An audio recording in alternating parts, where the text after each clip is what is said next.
नमस्कार, मैं हूं दीपिका राजपूत और आज महाशिवरात्रि का पर्व है तो वीआईपी न्यूज के तमाम दर्शकों को महाशिवरात्रि की हार्दिक शुभकामनाएं। आज का दिन सभी लोगों के लिए, शिव भक्तों के लिए भी बेहद खास माना जाता है। पूरा देश आज शिव भक्ति की महिमा में डूबा है और आज के दिन भगवान शिव को प्रसन्न करने और अपनी मनोकामनाएं पूर्ण करने के लिए व्रत भी रखे जाते हैं। लेकिन आज के दिन और क्या कुछ करना चाहिए जिससे भोलेनाथ प्रसन्न हो, और ऐसा क्या नहीं करना चाहिए जिससे हमारे व्रत का फल हमें ना मिल पाए, और आज के दिन ग्रहों की क्या अहम भूमिका होती है, इन सब विषयों पर बातचीत करने के लिए हमारे साथ जानी मानी ज्योतिष और वास्तुशास्त्री डॉक्टर प्रियंका हज पाठक हमारे साथ स्टूडियो में मौजूद है। तो मैम, आपका बहुत बहुत स्वागत है हमारे स्टूडियो में। तो हमारे तमाम जो वीआईपी दर्शक हैं, आज ये एपिसोड देख रहे हैं महाशिवरात्रि का, उनको तो सबसे पहले मेरी ओर से भी महाशिवरात्रि की हार्दिक शुभकामनाएं। मैम, सबसे पहले तो मैं ये जानना चाहूंगी आपसे कि आज महाशिवरात्रि का दिन है और आज का जो दिन होता है काफी मायनों में महत्वपूर्ण माना जाता है। लोग व्रत भी रखते हैं, तो एस्ट्रोलॉजर हैं आप, तो आप इस दिन को कैसे देखती हैं और आज के दिन का क्या महत्व है, ये बताएंगी? जी, सबसे पहले तो मैं आज जो बेसिक लोगों की डिलेमा थी कि किस तारीख को, किस दिन को शिवरात्रि पूजन, जो बिल्कुल उनके दिमाग में चल रहा है, क्योंकि दो तिथियां चल रही है, 18 और 19। तो मैं आपको बता दूं कि सबसे पहले मुहूर्त ये है कि 18 तारीख को शिवरात्रि आ रही है, जो कि रहेगी रात्रि 8 बजे से, और जी। आपकी उदया तिथि रहेगी 19 तारीख को। तो जो भी लोग किसी कारणवश 18 तारीख को व्रत नहीं कर पा रहे हैं, तो वो चीज वो 19 को भी कैरी कर सकते हैं। लेकिन महाशिवरात्रि की जो पूजा रहती है वो रात्रि में की जाती है, रात्रि के प्रहर में, 4 प्रहर में की जाती है। और कई लोग इसमें भोलेनाथ की बारात निकालते हैं, जागरण करते हैं। तो उस हिसाब से अगर देखा जाए तो 18 फरवरी को ही इस त्योहार को मनाया जाएगा। लेकिन किन्हीं कारणवश अगर आप व्रत नहीं कर पा रहे हैं 18 को, तो आप 19 को भी कर सकते हैं, उतना जी ही मैम। फल मिलेगा। जी, तो जैसा कि प्रियंका पाठक जी ने बताया कि 2 दिन आप व्रत कर सकते हैं और किन्हीं कारणों से अगर 18 को आप ये व्रत नहीं कर पा रहे हैं तो 19 का दिन भी आपके लिए है। आप शिव भगवान को जल चढ़ाकर या अपनी श्रद्धा भक्ति से पूजा कर भी आप उनकी अर्चना कर अपनी मनोकामना पूर्ण कर सकते हैं। मैम, एक बात और मैं दर्शकों के द्वारा ये जानना चाहूंगी कि जैसे व्रत हम रखते हैं या सभी व्रत रखते हैं आज के दिन के लिए, तो व्रत रखने के क्या नियम होने चाहिए और कैसे हमें व्रत करना चाहिए, कैसे पूजा पाठ करनी चाहिए कि ताकि कोई गलती ना हो सके? जी, ये जो त्योहार है, सबसे पहले जो भोलेनाथ है, मैं आपको बता दूं, बहुत सिंपल गॉड है। हम्म। बहुत ज्यादा छोटी चीजों से भी प्रसन्न हो जाते हैं। जी। इनके आगे आप कुछ करें, फास्ट करें, व्रत करें, कुछ करें या ना करें, सबसे पहले अपने दिल को क्लियर करके इनके सामने आप एक अगरबत्ती भी जला देंगे तो आपको उस तरीके के फल मिलते हैं। लेकिन फल नहीं करना है, किसी के साथ धोखा नहीं रखना है, और उपास कर रहे हैं और हम लोगों के साथ बुरा कर रहे हैं, उनके काम अटका रहे हैं या कुछ चीजें, तो उस चीज का फल आपको नहीं मिलता है। और जब छोटी छोटी सी बात रहती है कि करना क्या चाहिए आज के दिन, जो लोग आज का जो ये जो रहता है मुहूर्त, तो कई लोग, दीपिका जी, कई जी। चीजों से परेशान रहते हैं। जैसे विवाह का डिले चलता है कई लोगों का, कई लोगों को संतान सुख नहीं प्राप्त होता है, कई लोगों के मानसिक संतुलन से परेशान रहते हैं, कई लोगों के घर में विवाद रहते हैं। तो ऐसे कैलकुलेशन है ये एस्ट्रोलॉजिस्ट द्वारा, ऐसी हमारे ऋषियों द्वारा, वो साइंटिस्ट होते थे पहले के, उन्होंने ऐसा दिन, ऐसी कैलकुलेशंस करके निकाला कि अगर इस दिन आप ये व्रत करेंगे, जी। इस दिन आप ऐसी चीजें करेंगे, तो आपको ये सारे सुख, भौतिक सुख के साथ इमोशनल सुख भी आपको मिलने के बहुत चांसेस होते हैं। तो व्रत करने के, जैसे आप नियम बोल रहे जी। हैं, तो व्रत करने का नियम, सबसे पहले आप सुबह उठ जाइए, स्नान करिए, काला वस्त्र नहीं धारण करना है, ये चीज का ध्यान रखें। काला वस्त्र राहु को इंडिकेट करता है, ज्यादा उसको बढ़ावा देता है, तो हमारे मूड फ्लक्चुएशन भी होने लगते हैं। तो आपको काला वस्त्र नहीं धारण करना है शिव जी के उसमें, और फिर आपको बहुत अच्छे से आज व्रत रखना है। आप अगर उनका जाप कर सकते हैं, वैसे तो उनके बहुत सारे मंत्र हैं, शिव अष्टक होता है, रुद्र अष्टक होता है, ये चीजें कर सकते हैं तो बहुत अच्छा है। लेकिन अगर आप इतना नहीं कर पाते तो ओम नमः शिवाय का पाठ से भी उनका दिल जीता जा सकता है। तो इतने सिंपल है वो।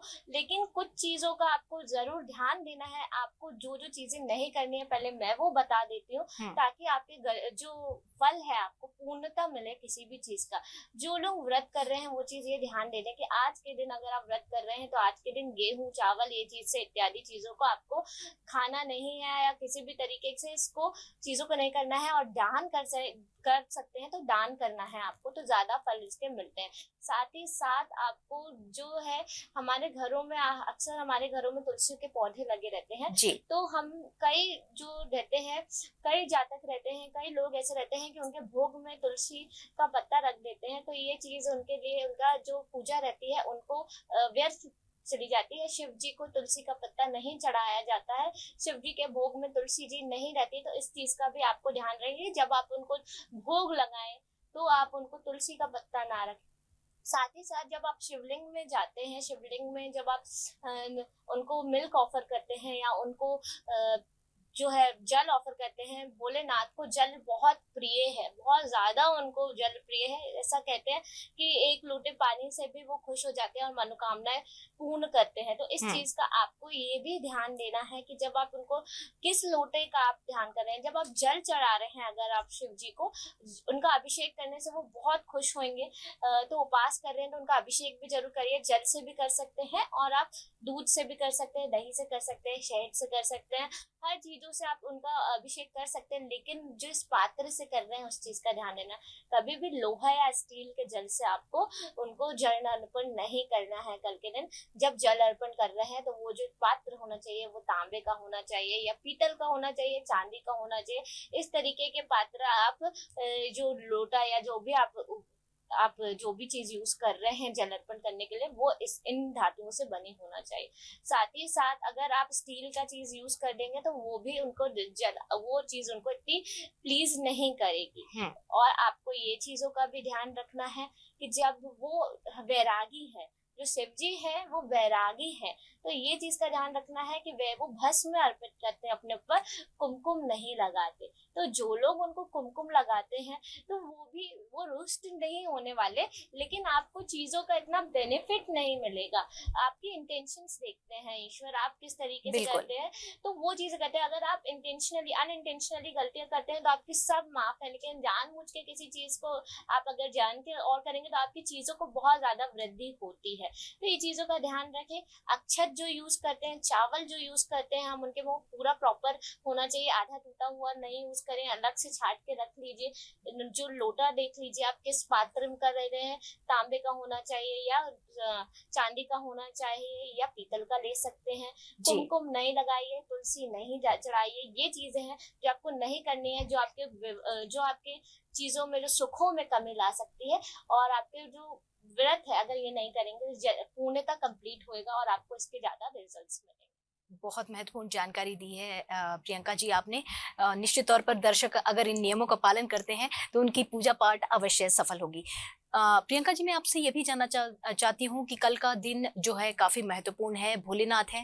आपने जिस तरह से बताया है कि मात्र जल चढ़ाने से ही वो प्रसन्न होते हैं और मनोकामनाएं पूर्ण करते हैं, तो क्या वास्तु के हिसाब से भी देखा जा सकता है, क्या नियम है उसके हिसाब से कैसे पूजा पाठ करनी है? बिल्कुल, आपने बहुत अच्छा प्रश्न पूछा कि हम लोग जब किसी एक चीज को सेलिब्रेट कर रहे हैं, ये एक सेलिब्रेशन का त्योहार है, ये उनकी मैरिज को सेलिब्रेट करता है।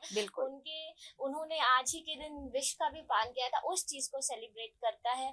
बहुत सारी कथाएं हैं इस चीज को, तो ये अल्टीमेटली ये सेलिब्रेशन है। हम किसी के मैरिज में जाते हैं तो किस तरीके से हम खुश रहते हैं उस तरीके से आपको रहना है। अपने घर का माहौल बहुत मंगल रखना है, बहुत ज्यादा का वाद विवाद से भी बचना है। चीजों को जितना भक्ति में और जितना इनोसेंस रखेंगे अपनी चीजों में उतना है। रही बात वास्तु टिप की, तो वास्तु टिप जरूर होती है जिनको भी धन से चीजें अड़चने आ रही हैं, हर चीज की अलग अलग वास्तु टिप है। संतान प्राप्ति के लिए अलग है, मैं 1 by 1 सारी चीजें आपको बता दूंगी दीपिका जी। तो जिनको धन से संबंधित चीजें आ रही है, धन से प्रॉब्लम आ रही है, बहुत ज्यादा आर्थिक स्थिति जिनकी मजबूत नहीं होती दिख रही थी, तो कल उनको ये करना है कि गंगा जल से वॉश करना है चावल, और उनको तिल के साथ शिव जी को अर्पण करना है। उनको चढ़ाना नहीं है, बस उनको अर्पण कर देना है। और वो चीज आप किसी को दान भी कर सकते हैं, तो उससे आर्थिक स्थिति आपकी मजबूत होती हुई नजर आने लगेगी कुछ ही दिनों में।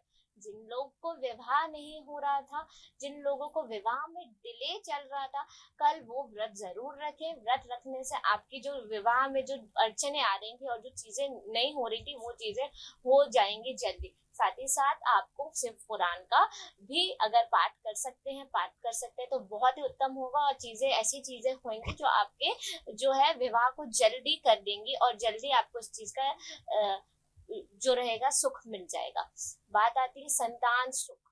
बहुत लोगों को ये ज्यादा प्रॉब्लम होती है कि उनको मैरिटल लाइफ तो बहुत अच्छी जा रही होती है, लेकिन जो रहता है संतान सुख नहीं रहता है। और बिल्कुल। संतान रहती है तो उससे भी कई लोगों को प्रॉब्लम रहती है कि संतान उनके मन का नहीं करती या कहीं गलत गतिविधियों में रहती है, जिसकी वजह से एक पेरेंट्स होने के नाते उनको बहुत ज्यादा चिंता रहती है। तो उन लोगों के लिए भी मैं आपके साथ कुछ बेसिक सी टिप्स शेयर करूंगी ताकि उनको इन चीजों में जल्द से जल्द आराम मिले। तो क्या होता है कि जब आपको जिनको भी आप शिव जी को देखेंगे तो शिव जी एक फैमिली मैन दिखते हैं आपको प्रॉपर। उन्होंने अपनी जो अपनी अर्धांगिनी है, जो अपनी वाइफ है, उनको भी बिल्कुल अपना जैसा स्थान दिया है। तो सबसे पहले अपनी इक्वालिटी लाना चाहिए, पार्टनर्स को अपने बीच में इक्वालिटी लाइए, और आप में सेंस भी होना चाहिए। अपनी आइडेंटिटी बनाने का भी एक चीज होना चाहिए। शिव जी की पत्नी सिर्फ शिव जी की पत्नी के नाम से नहीं है, उनकी खुद की भी आइडेंटिटी है। वो खुद जगत जननी है, वो खुद उन्होंने अपने आप की पहचान बनाई है। तो औरतों को भी, जो स्त्री है, उनको भी थोड़ा अपने आप को आइडेंटिटी बनाने का भी ये चीजें ये उपास जो रहते हैं वो उनको वृद्धि लाते हैं, इन सब चीजों में उनको सुख प्रदान करते हैं। जिनको संतान सुख नहीं है उनको ये चीज करना है कि कल के दिन गेहूं के 11 शिवलिंग बनाने हैं। गेहूं के आटे के बिल्कुल साफ गेहूं लेना है और शिवलिंग बनाने हैं 11, उनको शिव जी के सामने रखना है। साथ ही साथ शिव माहिम स्तोत्रम, ध्यान से सुनिएगा, शिव माहिम स्तोत्रम से मन चाहे संतान प्राप्त होती है। तो आज के दिन से ये स्टार्ट कर दीजिए, और 11 सोमवार को आप रखते चलेंगे तो चीजें आपको संतान सुख मिल जाएगा। जिनकी संतानें बिगड़ गई हैं और उनको दुख होता है, तो वो आज के दिन उन संतानों से उनको अभिषेक कराएंगे, रुद्र अभिषेक कराएंगे, और साथ ही साथ उनसे शिव चालीसा का पाठ कराना स्टार्ट कर देंगे। तो 11 सोमवार आप मैं लिख के देती हूँ, उनमें चेंजेस मिलने लगेंगे। तो ये चीजें रहती है। विवाह के डिले की भी मैंने आपको बात बता दी। तो ये सारी कुछ टिप्स थी जो आप जरूर करिए, जिनसे आपको छोटी छोटी चीजों से कुछ करने से अगर फायदा मिलता है तो आपको करना चाहिए ये चीज। तो विवाह से और बच्चों से संबंधित जितनी महत्वपूर्ण जानकारी थी, हमारी एस्ट्रोलॉजर प्रियंका जी ने बहुत महत्वपूर्ण बातें बताई हैं। अगर किसी के विवाह में दिक्कत आ रही है या फिर संतान से संबंधित कोई समस्या है, तो कल का दिन बेहद शुभ है। आप शिव की मात्र पूजा करने से इन सारी समस्याओं से जल्द निजात पा सकते हैं। फिलहाल वक्त हो चला है एक छोटे से ब्रेक का, कहीं मत जाइएगा, जल्द लौटते हैं।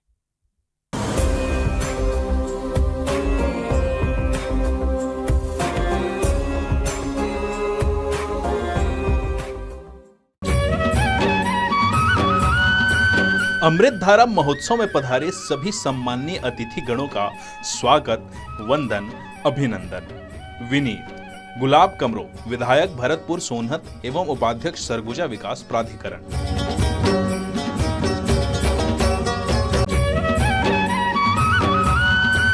अमृत धारा महोत्सव में पधारे सभी सम्माननीय अतिथि गणों का स्वागत, वंदन, अभिनंदन, विनीत। गुलाब कमरो, विधायक भरतपुर सोनहत एवं उपाध्यक्ष सरगुजा विकास प्राधिकरण।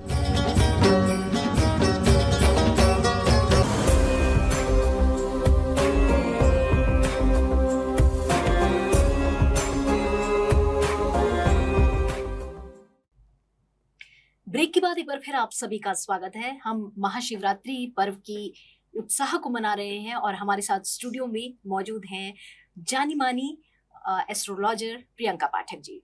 मैम, एक बार और मैं आपसे एक सवाल जानना चाहूंगी कि जैसे शिवरात्रि में शिव और पार्वती को एक जोड़े के रूप में देखा जाता है, उनका विवाह मनाया जाता है, तो आजकल जो देखा जाता है, आज के दौर में, आज के समय में लोगों में इतना तनाव बढ़ गया है। शादियां तो निश्चित तौर पे होती हैं, लेकिन जितनी जल्दी शादियां होती हैं उससे जल्दी शादियां आजकल टूट रही हैं। तो क्या कहना चाहेंगे आप हमारे दर्शकों को?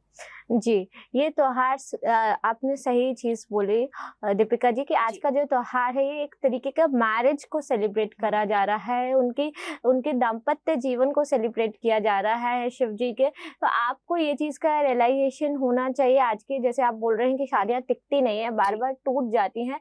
तो इस चीज़ का आपको ये चीज़ ध्यान देना चाहिए कि शिव जी जो हैं एक परफेक्ट फैमिली मैन है, वो एक अच्छे एक पति हैं, वो अच्छे पिता हैं। तो उस तरीके से आपको सबसे पहले जो भी आपने शादी किया है, विवाह किया है, उस चीज़ों के आप समझ नहीं रहे हैं, उस चीज़ों को आप लाइटली ले रहे हैं। जबकि अगर हिंदुइज़्म में देखा जाए तो जो विवाह होता है वो 7 जन्मों का रहता है। एक जन्म इसका इनफ नहीं होता, 7 जन्मों का कॉन्ट्रैक्ट होता है। ये 7 जन्मों का आप एक दूसरे को कंप्लीट करते हैं, कभी आप उनके पति बनेंगे, कभी वो आपकी पत्नी बनेंगे। तो ये चीज़ें जब आप वैदिक तरीके से मैरिज में जाते हैं तो यहाँ डिवोर्सेस नहीं होते, हिंदुइज्म में डिवोर्स नहीं है।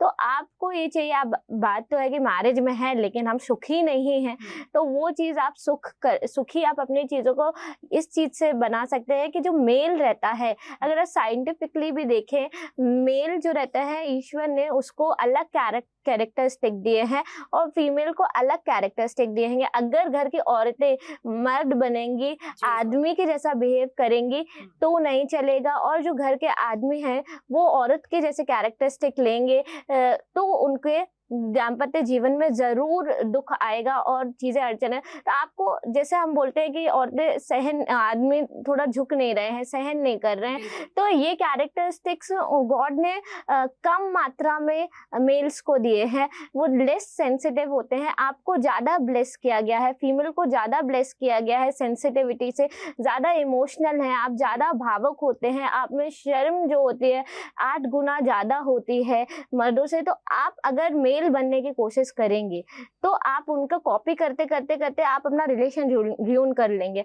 आप जो मेल होते हैं वो स्त्रियों के जैसा व्यवहार करेंगे, यहाँ की वहाँ करेंगे, घर में बैलेंस नहीं बना पाएंगे, या कई जो जहाँ पे वो आपका सपोर्ट चाहती है एक इंसान के जैसे, एक अपने उनके कंपेनियन के जैसे अगर आप उनको सपोर्ट नहीं करेंगे घरों में तो वो मैरिजेस नहीं चलती। रही बात शिवरात्रि की, जिनमें ये बहुत अच्छा मुहूर्त होता है, जिनके भी दाम्पत्य जीवन में जो दुख आ रहा है, जो झगड़े हो रहे हैं, वाद विवाद हो रहे हैं, तो वो कई जो प्लैनेट रहते हैं वो ऐसे प्लैनेट्स रहते हैं, मंगल रहते हैं, राहु रहते हैं, जो इविल प्लैनेट रहते हैं, ये आपकी जो मैरिटल लाइफ में बहुत ज्यादा प्रॉब्लम्स डालते हैं। और ये ही दोनों प्लैनेट्स को अगर आप शिव जी का प्रॉपर तरीके से पूजा करते हैं तो ये थोड़े काउंटर हो जाते हैं, ये थोड़े दबते हैं और आपका जीवन जो रहता है वो अच्छा होने लगता है। तो आपके लिए बहुत अच्छा कल मौका है, जिनकी जीवन में थोड़ी अड़चने आ रही हैं, जिनका जीवन में मैरिटल सुख नहीं मिल रहा, पार्टनर्स जो हैं बहुत ज्यादा लड़ते हैं, झगड़ते हैं, तो उनका देखने से ही पता चल जाता है कि उनका मंगल उन पर भारी है। तो मंगल की जो रहेगी, शिव जी का रुद्र अभिषेक करिए, और उज्जैन में एक मंदिर है मंगलनाथ का, वहां जाके मंगलनाथ की जो रहती है पूजा कराइए प्रॉपर। कल तो आपको अभिषेक करना ही है, रुद्र अभिषेक, और कभी भी आप जाके मंगलनाथ में मंगल शांति पूजा कराएंगे तो वो प्लैनेट डोमिनेंट जो चल रहा था वो थोड़ा कम होएगा और आपकी मैरिटल जो लाइफ रहेगी वो ज्यादा अच्छी रहेगी। कल दोनों जन को व्रत रखना है, जोड़े से व्रत रखिए और घर में पूजा करिए, अभिषेक करिए, चीजों जो मैंने पहले बताई हैं वो चीजों का उपयोग ना करें व्रत में, तो वो चीजें रहेंगी। अच्छे से करिए चीजों को, जाके चीजें बहुत आगे जाके आपको बेनिफिट करेंगे। बस ध्यान रखना है कि जिनके लड़ाई हो रही है तो उनका मंगल प्रॉब्लम करता है, तो वो चीजें मंगलनाथ में शांति पूजा एक बार करानी पड़ेगी। लेकिन कल के दिन आप घर में दोनों को जोड़े से उपवास रखिए और चीजों का जैसे व्रत करते हैं वैसे करिए, शिव चालीसा या शिव पुराण का पाठ करिए, तो अड़चने कल से ही कम होने लगेंगी। बिल्कुल, बहुत सही कहा आपने। तो जितने हमारे तमाम दर्शक हैं जो ये महाशिवरात्रि का हमारा ये एपिसोड देख रहे हैं, निश्चित तौर पर ये सुनकर उन्हें जरूर खुशी हुई होगी प्रियंका जी कि जितने जो तनाव से आज का दाम्पत्य जीवन जो गुजरता है, जरा जरा सी बात पर रिश्ते दरकने लगते हैं, तो महज छोटे से उपाय के साथ और तालमेल के साथ अगर बना रहे तो ये जीवन बहुत अच्छा बिता सकते हैं। तो ये बहुत ही अच्छा उपाय बताए हैं, आप लोग सभी इसे अपना सकते हैं। कल का दिन बेहद शुभ है। ये छोटे छोटे उपाय हैं जो आपकी जिंदगी को बेहतर रूप दे सकते हैं और रंग दे सकते हैं। तो प्रियंका जी, मैं आपसे एक और सवाल करना चाहती हूँ कि जैसे कल का दिन तो बेहद शुभ है और शिवरात्रि है, भोलेनाथ हैं जो सब पर अपनी कृपा बरसाते हैं और बरसाते आए हैं और आगे भी बरसाते रहेंगे। तो मैं आपसे एक सवाल दर्शकों की तरफ से ये भी जानना चाहूंगी कि जो ग्रह होते हैं, जैसे मंगल ग्रह की आपने बात कही है कि नेगेटिव है, नेगेटिव रेजेस आते हैं, तो वो शिव की पूजा करने से और आराधना करने से उनका रेज जो है, नेगेटिव रेजेस वो कम हो सकते हैं। तो कल का दिन तो पूरा शुभ है, शिव है, सबकी जिंदगी में रंग भरते हैं। तो क्या लगता है आपको कल के दिन ग्रहों की क्या स्थिति हो सकती है? जी जी।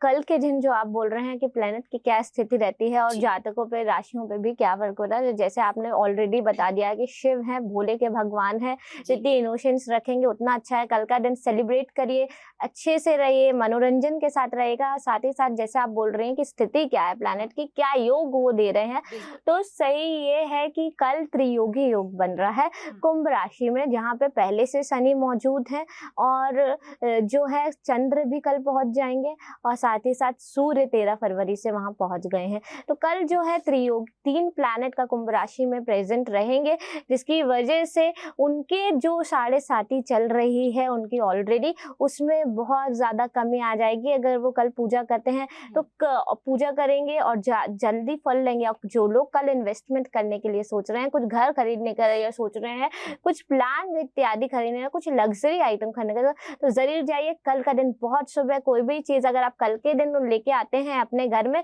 तो उन आइटम्स में बहुत ज्यादा वृद्धि होती है, उन आइटम में 13 गुना ज्यादा चीजें बढ़ती हैं आपके लिए। तो कल के दिन अगर इन्वेस्टमेंट का सोच रहे हैं कोई भी राशि के जातक, तो कर सकते हैं। कल बहुत ज्यादा शुभ दिन है, सारी चीजें आपके अनुकूल रहेंगी। बस थोड़ी थोड़ी चीजों का ध्यान देना है कि इनोसेंट, आप कुछ व्रत करें या ना रखें, लेकिन अपने अंदर के जो भोलेनाथ होते हैं वो भोले होते हैं, तो उनको भोले से जीता जा सकता है। उनको इनोसेंस है, वो राक्षसों के भी हैं, वो देवों के भी हैं, वो एकमात्र ऐसे हैं कि आप कितनी भी बैड हैबिट्स करेंगे, कितना भी कोई करेंगे, लेकिन उनके सामने जब आप समर्पण करेंगे तो वो आपके हो जाएंगे। समर्पण का भाव लाना जरूरी है। किसी के चाहते हो, अगर किसी का कुछ भला कर सकते हो किसी की चीजों में, तो भला करिए, वहां से आपको बहुत ज्यादा चीजें और अच्छी होने लगे। जी बिल्कुल बिल्कुल सही कहा आपने। मैम, मैं आपसे एक और बात जानना चाहूंगी। बहुत जो कहते हैं ईश्वर बहुत परीक्षाएं लेते हैं, ऐसा नहीं है। ईश्वर हमारी परीक्षाओं से हमको ये बनाते हैं कि हम उसमें हमारी काबिलियत हम साबित कर पाएं। और परीक्षा की बात आई है तो परीक्षाओं का दिन नजदीक है। जितने भी हमारे स्टूडेंट्स हैं, बच्चे हैं, निश्चित तौर पर उनमें जो परीक्षा है उसको लेकर डर बना हुआ है और माता पिता भी निश्चित तौर पर बच्चों की एग्जाम को लेकर तनाव में रहते हैं। तो क्या कल का दिन बच्चे शिव की आराधना कर उस तनाव को कम कर सकते हैं और क्या कुछ कर सकते हैं, थोड़ा बच्चों से रिलेटेड और एग्जाम से रिलेटेड भी हमारे जी बिल्कुल बिल्कुल। मैं आपको ये, आपने बहुत ही अच्छा प्रश्न किया, क्योंकि आज बहुत ज्यादा एग्जाम फीवर हो गया है बच्चों को और बहुत ज्यादा प्रेशराइज पेरेंट्स भी करते हैं उनको। हर किसी को फर्स्ट आना, हर किसी को ट्रॉफी चाहिए, तो ये चीज नहीं होती है। कल का दिन की अगर मैं बात करूं, अगर जिन भी बच्चों का कंसंट्रेशन में कमी आती है, तो हमको कोई भी चीज नियमित रूप से चालू करनी है। ऐसा नहीं है कि हमने कल स्टार्ट करी और फिर कल अच्छा दिन था तो वो कर दी, फिर 1 ईयर का हमने इंतजार चालू कर दिया, तो नहीं। पहले, सबसे पहले धर्म हमें बच्चों को बहुत छोटे से रूट करना है। पेरेंट्स जब चीजें करते हैं तो बच्चे उनको देख के ऑब्जर्व करते हैं। धर्म की चीजें आपको करनी चाहिए घरों में, ताकि बच्चे वो भी चीजें लर्न करें। नहीं तो धीरे धीरे जैसी चीजें हम करते जाएंगे, तो बहुत ज्यादा हमारे पास शक्तियां होती थी, बहुत ज्यादा चीजें होती थी, लेकिन हमने अपने लोगों को ट्रांसफर नहीं करी वो चीज हमने अपने नीचे जो आने वाली है जनरेशन, आगे वाली जनरेशन को ट्रांसफर नहीं करी, तो वो वहीं खत्म हो गए। और बहुत सारी चीजों का, बहुत ज्यादा चीजों का आज भी हमें ज्ञान नहीं है जो हमारे एंसेस्टर्स को होता था। तो आपको ये करना है कि आज ही से, कल ही से अपने बच्चों को थोड़ा धर्म से जोड़ें, थोड़ा रूटेड करें, उनको थोड़ा सा उस चीज को जगाएं कि शिवरात्रि क्यों हो रही है, क्या है इसका पर्पस, क्या है चीजों में, ताकि वो पर्पस से समझें और उनके उनके दिमाग में ये डिप्रेशन ये वो ये इंडियन कल्चर में था ही नहीं, एकदम से। ये अभी आ रहा है। ये वेस्टर्नाइज कल्चर हमारे ऊपर जब से हावी हुआ है, जब से ये चीजें आने लगी हैं। और नहीं तो आपका तो पूरा कल्चर साइंटिफिक है, पूरी हर चीजें डिप्रेशन से रिलेटेड आपको था ही नहीं, कभी भी नहीं चीजें। तो आप बच्चों को कल से चीजें कराइए और स्टार्ट कर दीजिए, उनसे अभिषेक कराइए, उनको इम्पोर्टेंस बताइए कि ये एलिमेंट क्या है, ये कॉपर का क्यों यूज कर रहे हैं, ये क्यों कर रहे हैं। साथ ही साथ जब वो ये चीज करेंगे तो उनको धर्म की भी नॉलेज आएगी, साइंस भी उनके मन में डेवलप होएगा। साथ ही साथ अगर कोई आइडल पूजा करते हैं, हम आइडल पूजा इसलिए करते हैं, मूर्ति पूजा इसलिए करते हैं हिंदुज्म में, क्योंकि उससे कॉन्सेंट्रेशन बहुत एकत्र होता है। तो जिन बच्चों को पढ़ाई में कॉन्सेंट्रेशन की कमी आती है, तो कल से वो अगर शिव जी का आइडल का पूजा करने लगेंगे, नॉर्थ डायरेक्शन में बैठ के थोड़ा सा सुबह से ही वो अगर ओम नमः शिवाय का जाप भी कर देंगे, कॉन्सेंट्रेशन वहां बैठने से बिल्ड हो जाएगा। साथ ही साथ जब आप आरती करते हैं दीपिका जी, तो बच्चों से भी जरूर कराइए, क्योंकि ये हैंड और आपका ये मिड ब्रेन जो रहता है, राइट है तो ये इस साइड का ब्रेन आपको एक्टिवेट करेगा, ये वाला हैंड जब होता है तो ये इस साइड का। जब दोनों hand in one direction move होते हैं तो आपका मिड ब्रेन एक्टिवेट होता है।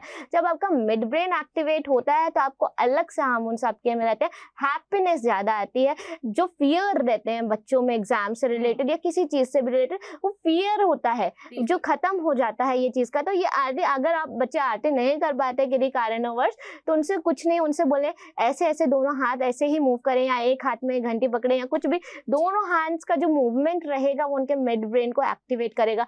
हमारे कल्चर में एवरीथिंग इज रिलेटेड टू, मतलब हर चीज साइंस से रिलेटेड है। चीजें करेंगे बच्चों को फियर खत्म होगा। हम जो ताली बजा रहे हैं, बच्चों को ताली बजाने का इंपॉर्टेंस बताइए। ये हैंड आप ऐसे करते हैं तो यहाँ के जो सेंसेस रहते हैं, ये जो दबते हैं एक दूसरे से, ये भी आपके मन में ऐसी चीजें लाते हैं, स्पिरिचुअलिटी लाते हैं, ऐसे हार्मोन्स लाते हैं, कॉन्सेंट्रेशन ज्यादा बढ़ता है, एग्जाम्स के लिए ज्यादा कॉन्सेंट्रेशन, आपके जो आपका सवाल था वो बनेगा। कल से अगर उनको पूजा कराते हैं तो कॉन्सेंट्रेशन बनेगा। आरती रोज डेली में उनकी हैबिट में डाल दीजिए तो उनका मिड ब्रेन एक्टिवेट रहेगा, डिप्रेशन का डी भी नहीं आएगा उनको। तो चीजें ऐसी ऐसी स्टार्ट होंगी। और फर्स्ट आना, मेरी बच्चों से सलाह है कि फर्स्ट नहीं भी आते हैं तो इट्स ओके। पेरेंट्स से भी ये सलाह है, प्रेशराइज नहीं करना है, दूसरे को देख के हमें नहीं करना। कि हर बच्चे के अपनी इंडिविजुअलिटी रहती है, अपना टैलेंट रहता है, तो उस चीज को करने दीजिए, प्रेशर नहीं करिए। हाँ, लेकिन उनके जो टेंट्रम्स होते हैं ना, जबरदस्ती नहीं पढ़ाई करने के, ये चीजों में आपको थोड़ा पेरेंट्स उनको अपना बच्चों को अपना माता पिता नहीं बनने देना है, ये बात तो फैक्ट है। लेकिन आपको उनके ऊपर प्रेशर भी नहीं करना है एज अ पेरेंट। बहुत बहुत अच्छी जानकारी दी है प्रियंका जी आपने। निश्चित तौर पर जो हमारा आज ये महाशिवरात्रि का एपिसोड देख रहे होंगे तो वो बहुत ही खुश होंगे हमारे दर्शक, क्योंकि उनके छोटे छोटे जो जिज्ञासाएं होती हैं उनको आपने इतनी कम समय में इतनी अच्छे से बखूबी से उसको डिस्क्राइब किया है। चाहे वो धन से रिलेटेड समस्या हो या पति पत्नी के रिश्तों से रिलेटेड हो, बच्चों से रिलेटेड हो, जितनी भी समस्याएं हैं उनका समाधान आपने बहुत बेहतर तरीके से बताया है। जाते जाते मैं आपसे कहना चाहूंगी प्रियंका जी कि कुछ ऐसी 2-4 चीजें, एक टिप्स हमें बता दीजिए कि लोग उन्हें ताउम्र फॉलो करें और अपनी जिंदगी को बेहतर बनाएं। बिल्कुल। तो मैं सबसे पहले आपको शिवजी का ही कल जो महाशिवरात्रि का जो त्योहार है उस चीज से ही रिलेटेड मैं आपको टिप दे रही हूँ कि शिवजी जो रहते हैं वो इक्वालिटी के सिंबल है। उन्होंने अपनी पत्नी को अर्धांगिनी माना गया है। तो जितने भी मेल्स हैं वो अगर अपनी पत्नी को अपना ही हाफ माने या पत्नी अपने पति को अपना ही हाफ मान के काम करेंगी तो कभी चीजों में प्रॉब्लम्स नहीं आएगी। तो वैसे उनसे आइडल पूजा करिए, उनकी चीजों को अपने अंदर लाइए और अपनी खुद की आइडेंटिटी भी बनाइए। साथ ही साथ आपके हस्बैंड वर्क कर रहे हैं तो वो ठीक है, लेकिन आपको अपनी भी आइडेंटिटी, एक इंडिविजुअल आपकी पर्सनालिटी भी होना चाहिए और हस्बैंड वाइफ को वो एक दूसरे को बनाने में